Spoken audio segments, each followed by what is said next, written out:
စဉ်းစားကြည့်အောင်တငယ်ချင်းရဲ့ရက်ပေါင်း130ရက်ကြာမဲ့ကဘာပတ်အပြုံစီးတင်မောခီးစဉ်ကိုဘတ်ငွေ9သိန်းကျော်လောက်နဲ့ပဲတွားရမယ်ဆိုတော့ဒီခီးစဉ်ကတကယ်ကိုတန်ငွေနေတာပဲ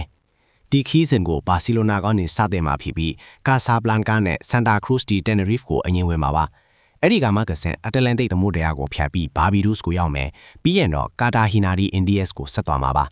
အဲ့ဒီနောက်မှာတော့ပါနာမာဒူးမြောင်းကိုဖြတ်ကျော်ပြီးပြည်သူနိုင်ငံကမန်ဒါမြို့ချီလီနိုင်ငံတို့ကိုတွားရောက်လက်ပတ်မှာထိတလို့ဒန်ဒါဟီလာအီစတာကျွန်းကိုလည်းတွားရမှာဖြစ်ပါတယ်